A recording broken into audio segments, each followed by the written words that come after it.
Second question has also been posed by a non-Muslim, Gurmeet Singh, MSc Astrophysics.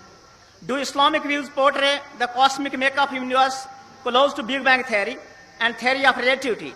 And because of this ideological background, Maulana and ulama base their explanation of Mihrajun Nabi sallallahu alaihi wasallam in their khutbat and discourses. This should not be a natural coincidence.